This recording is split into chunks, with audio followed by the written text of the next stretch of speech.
Palestina por siempre, estamos en este instante con nuestro corresponsal en Palestina ocupada, me refiero al cientista político Javier Aboid. Estábamos transmitiendo a través de, por supuesto, Radio Universidad de Chile, en nuestra página de Spotify. También nos pueden seguir en la página Conciencia Activa, www.concienciaactiva.cl. Reitero, www.concienciaactiva.cl.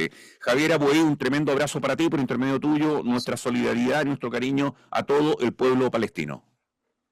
Muchas gracias, saludos. Javier, entremos en materia. Naciones Unidas en las últimas horas ha dado a conocer un informe que confirma un poco todo lo que hablamos semana a semana en este programa respecto al genocidio y los abusos que ha cometido la potencia ocupante en Palestina. Es un informe muy importante que fue emitido en Ginebra y que de forma a lo mejor algo esperable en bastantes medios de comunicación en Occidente no ha salido reportado mucho, a pesar de que en medios como la BBC, incluso otros medios británicos también han salido reportados, pero en español bastante poco, que tiene que ver con un informe hecho por expertos de Naciones Unidas en base a una serie de testimonios logrados y de información en general, que establece de que Israel ha utilizado la violencia sexual como arma y acusa a Israel de cometer prácticas genocidas, particularmente para impedir la natalidad de palestinos y palestinas. Algo particularmente cita, por ejemplo, los ataques directos que han habido a hospitales, maternidades en Gaza, entre otros elementos. Es bastante importante, esto se debería sumar evidentemente al sumario que está en la Corte Penal Internacional hoy en día con las órdenes de arresto en contra particularmente del primer ministro israelí Benjamín Netanyahu, pero yo creo que también es importante empezar a sentar lo que son los hechos, porque el 7 de octubre del 2023, digamos, en el mundo se escucharon muchas cosas, de que habían quemado niños israelíes vivos, bebés en un horno, de que habían degollado 40 bebés israelíes y el tema de la violencia sexual. Eh, y creo que acá es importante entender de que esos elementos, a pesar que la gran mayoría de ellos, particularmente en cuanto a el asesinato de bebés israelíes en un horno o degollarlos, han sido completamente desmentidos. Lo cierto es que acá no ha habido ninguna investigación internacional para dejar de manifiesto exactamente qué pasó el día 7 de octubre del 2023. Pero sí tenemos ya investigaciones sobre lo que está sucediendo desde el 7 de octubre en Gaza. Israel no ha querido colaborar con esta misión. Y creo que es importante entender eso de otras perspectivas.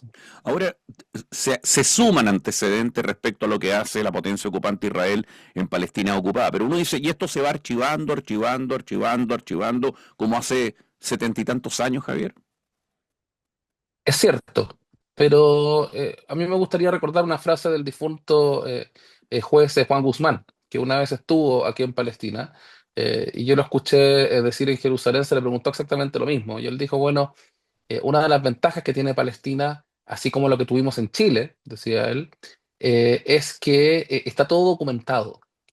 Entonces, es cierto de que en Chile durante muchos años las violaciones a los derechos humanos no fueron juzgadas, pero hubo algún momento en el cual eso se pudo llevar a cabo y estaba todo bien registrado. Y creo que eso es algo muy similar a lo que está ocurriendo en el caso de Palestina. Por ende, el informe de los expertos de Naciones Unidas que denuncian además las prácticas genocidas de la ocupación israelí es extremadamente importante, pero creo que lo más relevante, evidentemente, es cómo cada Estado asume su responsabilidad en cuanto a tomar los hechos que está presentando en este caso Naciones Unidas y por otro lado transformarlos en políticas concretas frente a la ocupación israelí. Un lindo recuerdo para el juez Juan Guzmán, que fue una de las personas que en nuestro país efectivamente tomó la bandera de la defensa de los derechos humanos. Me acuerdo haber conversado también en más de una oportunidad con él.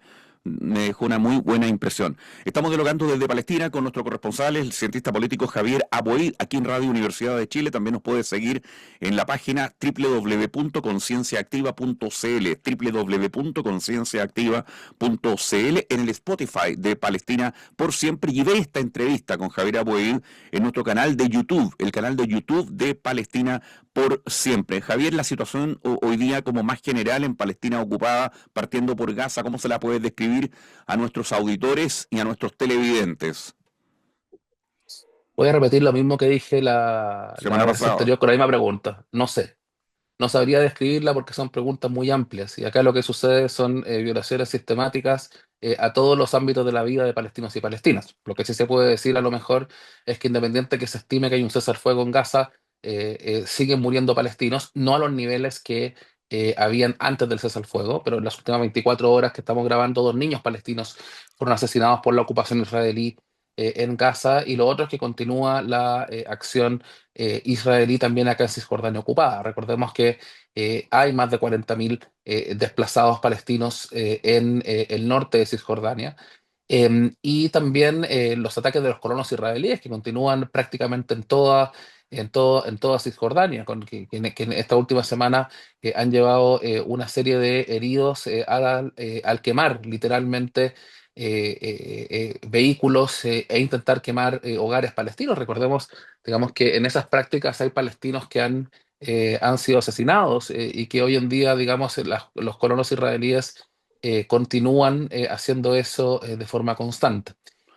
Yo creo que es importante, por ejemplo, re- recalcar la situación que hay hoy en día en la zona más al sur de Cisjordania, particularmente en Masafer Yatta, debido a la gran victoria que hubo en los premios Oscar de la película No Otra Tierra, No Other Land, donde el realizador palestino, Basser Adra, al volver a Palestina, volver a su aldea, su casa, su familia fueron atacados por colonos protegidos por fuerzas de ocupación israelíes. Esa es una situación diaria, que no se informa es una cosa, pero esa es una situación que ocurre constantemente. Pero ese es un crimen de guerra, ¿no? Que los soldados de la ocupación israelí apoyen a los colonos en la violencia hacia los dueños de la tierra que son los palestinos, ¿o no? No sé si eso en particular puede ser declarado un crimen de guerra, pero claramente las acciones de la ocupación israelí que buscan la limpieza étnica, particularmente de esa zona, en el sur de Cisjordania, en el sur del Jalil, de Hebrón, claramente que es un crimen de guerra. Y esta clase de políticas son parte de eso. Acá tenemos colonos que están llevando a cabo la política del ejército, del gobierno israelí, que es una política de desplazamiento forzado de palestinos, de limpieza étnica, que se ha visto impulsada en estos últimos meses con la posición que asumió en su momento, o la idea en este momento, porque ya se ha retractado un poco el presidente Trump, la idea de limpiar étnicamente Gaza como la primera parte para su reconstrucción. Al momento de estar grabando esta entrevista, que es el viernes 14, ustedes la están viendo, la pueden seguir en las plataformas de Palestina por siempre y escucharla, por supuesto, también el día domingo, cuando sale este programa en Radio Universidad de Chile de 9 a 10 de la mañana. En este instante tengo entendido que Israel ha suspendido la entrada de ayuda humanitaria. ¿Qué pasa con eso en la franja de Gaza, Javier? No son en este instante, lleva prácticamente 2 semanas. Israel ha decidido una vez más asumir formalmente el utilizar la hambruna como un arma de guerra. Y eso es una situación que creo que es bastante importante de analizar, no solamente por ser un crimen de guerra en sí mismo, sino por el hecho de que si nos volvemos un poco en el tiempo, yo me acuerdo cuando la ocupación israelí atacó el hospital El Ahli en Gaza y decenas de palestinos murieron. Una de las grandes excusas impuestas por la propaganda sionista fue de que Israel nunca atacaría un hospital. Bueno, Israel ahora ha atacado todos los hospitales en Gaza y hay más de 160 médicos y enfermeros y enfermeras palestinos que están detenidos y muchos de ellos son torturados, porque se ha comprobado por la ocupación israelí. Y en este caso, digamos, cuando se decía que Israel que no es responsabilidad de Israel el hecho de que en Gaza la gente se esté muriendo de hambre. Bueno, acá abiertamente el primer ministro Benjamín Netanyahu lo ha hecho de manifiesto. No solamente eso, en los últimos días también han decidido cortar la electricidad. Y esa es otra realidad. La electricidad, claro, Israel argumenta algunos propagandistas pro-israelíes de que es solamente un porcentaje de la electricidad de Gaza. Claro, pero ese porcentaje de la electricidad de Gaza es la que se utiliza para poder purificar el agua. Entonces, hoy en día, digamos, esa o gran parte de eso.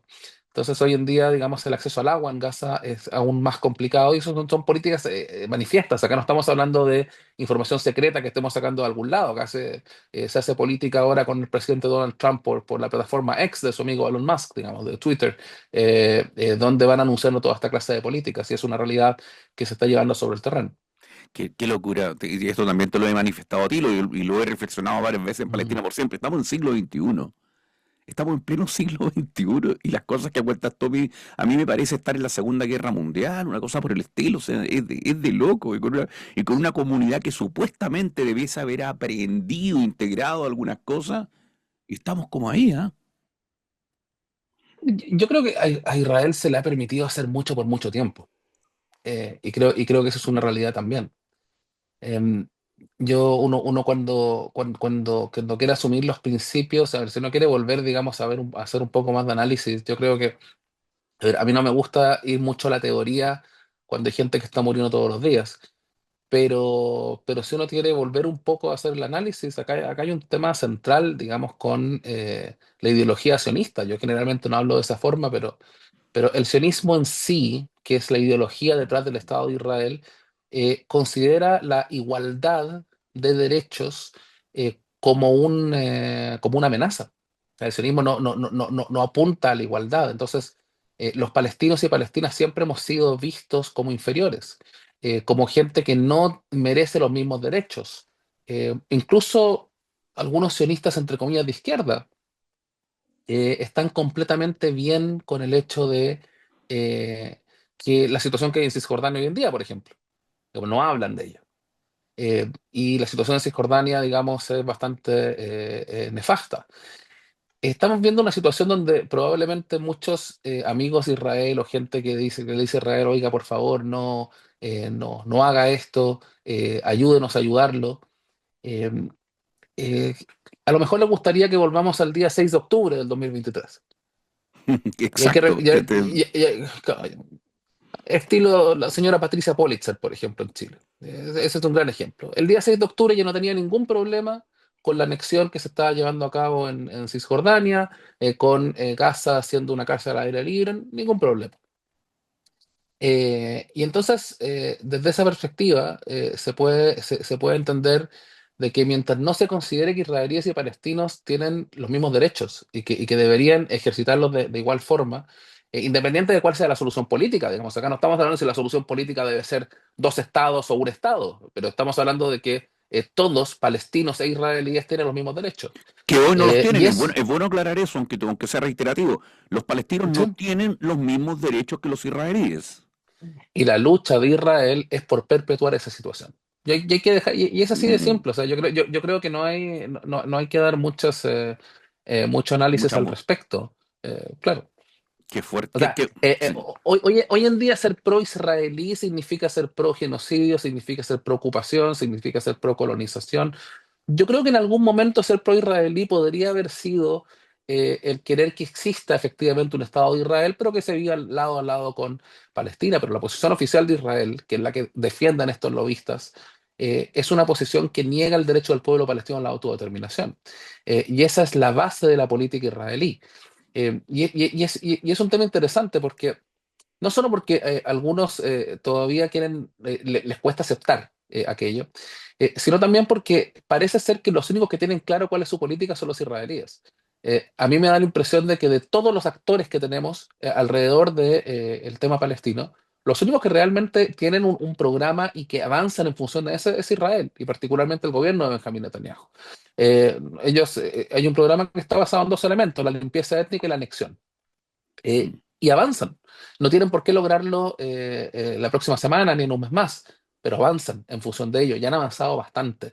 La comunidad internacional ha tolerado muchas cosas que hace algunos años no habría tolerado. Ahora, eso también genera contrapesos. Por ejemplo, eh, una encuesta bastante importante en los Estados Unidos que salió hace unos días establece que el porcentaje de norteamericanos que está a favor de Israel por sobre Palestina es el más bajo en décadas, 46%. Pero el porcentaje de norteamericanos que está a favor de Palestina por sobre de Israel es el más alto, 33%. Pero si nos vamos a la población más joven, es decir, entre los 18 y 35 años, el porcentaje de gente que prefiere Palestina por sobre Israel es más del 50%. Entonces, estamos hablando que también hay cambios que se van dando dentro de La la población. opinión pública a nivel internacional que van a ser muy difícil que Israel pueda continuar, por lo menos justificando la clase de políticas que lleva hasta el momento. El tema es que mientras pasa esto, porque esto no es para mañana, muertes, muertes, muertes, ¿Mm? asesinatos, tortura de la potencia ocupante Israel. Estamos con nuestro corresponsal en Palestina ocupada, Javier Abuid, lo hacemos aquí en Radio Universidad de Chile 102.5, también pueden ver estas imágenes en nuestro canal de Spotify y en www.concienciaactiva.cl, la página de este canal de pensamiento crítico, www.concienciaactiva.cl. Mira, vamos a una cosa bastante cotidiana, nosotros y el mundo en general, en la próxima semana tenemos una fecha FIFA para la eliminatoria del próximo Mundial. En Chile discutimos quién juega, quién no juega, parece que no juega el arquero Cortés, y uno dice que lo va a reemplazar, y jugamos de local y un partido de visita. Y cuando decimos de local, sabemos que vamos a jugar en Chile. En Palestina, que también es parte de la fecha FIFA para el próximo Mundial, Palestina se tiene que eliminar y usted el problema es, entiendo, cómo reunimos los jugadores, dónde jugamos. Cuéntale un poco de esa realidad a la gente que sigue Palestina por siempre, Javier Abueid. Tenemos un partido muy importante el 20 de marzo frente a Jordania en Amman. Palestina juega de visita y con posterioridad el 25 de marzo, en la continuación de la fecha FIFA, Palestina juega de local, pero también en Amman, en contra de Irak. Y es porque la FIFA, si bien ha aceptado que las condiciones del estadio Faisal al-Husseini de Ram, que es donde juega de local la selección de Palestina, está en condiciones para poder traer un partido de esas características, la situación política alrededor no lo permite. Y por ende Palestina no puede jugar en Cisjordania. Ahora, también obviamente no puede jugar en Gaza, donde los 10 estadios de fútbol que habían allá han sido destruidos y en algunos casos también convertidos en centros de detención y tortura por parte de las fuerzas de ocupación israelí, particularmente el estadio del Yarmouk, y también en Gaza y el estadio del campo de refugiados del Fawar en el sur de Cisjordania. También fue convertido en un centro de detención por parte de las fuerzas de ocupación. Entonces es muy complicado. En Palestina ya no hay una liga de fútbol y la gran mayoría de los jugadores, la inmensa mayoría, todos están fuera de Palestina. Juntarlos es complejo porque no se puede juntar en Palestina. Eso requiere, digamos, un desembolso económico muy importante. En estos momentos se está haciendo una especie de microciclo en el Doha, en Qatar, pero solamente con los jugadores que juegan en la liga en Qatar y en la liga de Libia, que son las dos ligas que concentran la mayor cantidad de jugadores palestinos y que permitieron que los jugadores pudiesen llegar. Los jugadores llegan el día lunes 17 de marzo a Amman, Jordania, y ahí se juntan con el resto de los jugadores que vienen de otras ligas, particularmente el caso de la Liga Egipcia, la Liga Jordana, así como también el caso de Uday Dabbagh, que está brillando en el Aberdeen de Escocia, digamos que chico de la ciudad antigua de Jerusalén, que las ha hecho todas, es una especie de Gonzalo Tapia, que como el que juega en Palestino, y que ha llegado ahora a la primera división escocesa, así como otros jugadores que vienen particularmente del fútbol escandinavo. Suecia, Noruega, Dinamarca. Palestina tiene un buen equipo, sobre todo en delantera. Tiene muy buenos delanteros. El goleador de la Liga Egipcia, del Ahly de Egipto, que es uno de los clubes más grandes del mundo, es palestino, Wissam Abu Ali, que es un palestino que nacido en Dinamarca y solía jugar por la selección de Dinamarca hasta la sub-21 cuando decidió jugar por Palestina. Y las esperanzas están, quedan 4 partidos, No hay esta ningún fecha chileno, FIFA y la disculpa próxima. Javier, disculpa, no hay Mm. ningún chileno ascendencia palestina en esta selección, que ha sido lo habitual en los últimos años. En la selección de esta nómina no hay ninguno. Ya. Pero hay, por ejemplo, para la nómina de la selección femenina que va a jugar un partido amistoso en Noruega en los primeros días de abril, está Florencia Sabat, por ejemplo, que fue jugadora de Universidad Católica, y para la sub-20 femenina también, que juega el torneo de Asia Occidental en Aqaba, en Jordania, también los primeros días de abril está nominada, si no me equivoco, Reina Sansur, que juega en Palestino. Pero de todos modos, Palestina tiene una posibilidad real de clasificar a la Copa del Mundo por primera vez. No es fácil, hay que ganar los 4 partidos que quedan, o a lo mejor 3 de los 4. Em, de no ganar 3 o 4 de esos partidos, se pueden dar resultados que lleve a Palestina a un repechaje, pero la opción está. Y los partidos son difíciles, particularmente los Jordania e Irak, pero no son ganables. O sea, uno puede Mm. esperar una sorpresa con Palestina llegando al Mundial. Palestina, los palestinos y las palestinas tienen tiempo de ocuparse de estos temas eliminatorios del Mundial. ¿Es temática dentro de toda la barbarie que se está viviendo en Palestina ocupada, Javier? Sí y no.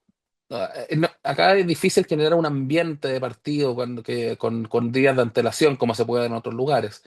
Pero cuando juega la selección, sí, la gente sigue a la selección de Palestina.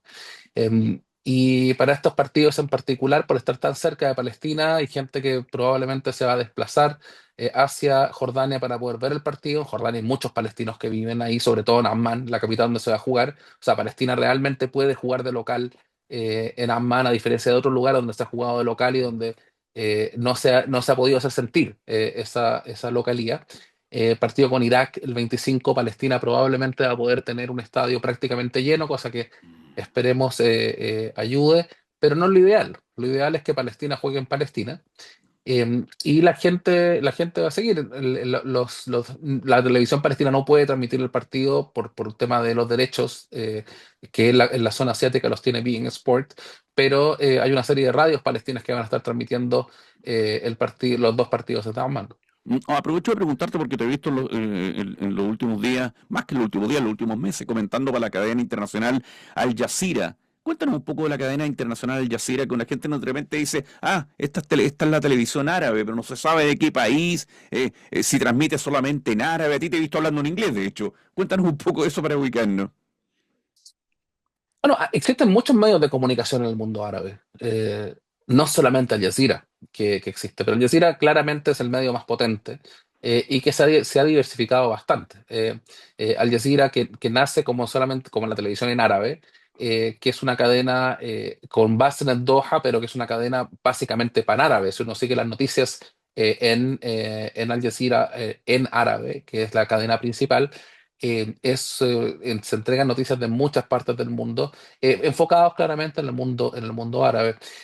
Al Jazeera en inglés es una cadena muy importante que se enfoca bastante en lo que uno puede conocer a lo mejor como el sur global. Además de que en Estados Unidos, por ejemplo, tiene bastantes seguidores, particularmente en los sectores más progresistas. Y Al Jazeera también se ha expandido a las redes sociales a través del AJ Plus, que tiene una serie de canales, incluyendo en español. Hay español, hay francés, hay árabe, hay inglés y debe haber algo más, si no me equivoco. Así es que es extremadamente importante. Ha traído ciertas polémicas. Al Jazeera en Palestina, por ejemplo, ha sido prohibida por la autoridad palestina por la cobertura que hicieron de la situación en el campo de refugiados de Jenin, donde hubo altercados entre las fuerzas de seguridad palestinas y la gente en el campo de refugiados. Al Jazeera ha sido prohibida antes por Israel, y no solamente prohibida por Israel, digamos, una serie de periodistas de Al Jazeera han sido atacados por Israel y han sido asesinados por Israel, partiendo por Shirin Abu Akleh, pero también una serie de periodistas en Gaza durante el genocidio que ha comenzado en octubre del 2023. Bueno, la mejor de las suertes para Palestina en todo sentido y lo más sencillo, digamos, en estas eliminatorias para el Mundial. ¿Cuándo juega Palestina, me dijiste? El, el, El 20 de marzo. si estamos El 20, 17, este programa lo estamos grabando el 14, sale el 16, 17, 18, el jueves juega, el jueves. el jueves claro, va a Claro, ser probablemente en la tarde de ustedes, va a ser como que, claro, pero como alrededor de las 9 de la noche de Palestina, que 4 o 5 de la tarde de Chile. cualquiera sea el resultado, lo comentas el próximo viernes cuando tengamos este diálogo para Palestina por Siempre, que ustedes pueden escuchar y ver en las distintas plataformas, en el canal de YouTube de Palestina por Siempre, en la plataforma Spotify, y también estamos en el canal de Pensamiento Crítico Conciencia Activa, www.concienciaactiva.cl, y en todas las radios que son cadena con nosotros, transmitiendo Palestina por Siempre, Radio Olmue.cl, Radio Voces de Araucarias, y en Argentina, Radio Cultura 94.3 en Santa Fe, Argentina. Hemos dialogado con nuestro corresponsal, el cientista político Javier Apuig, desde Palestina Ocupada. Un gran abrazo para ti, Javier. Muchas gracias, que estés muy bien.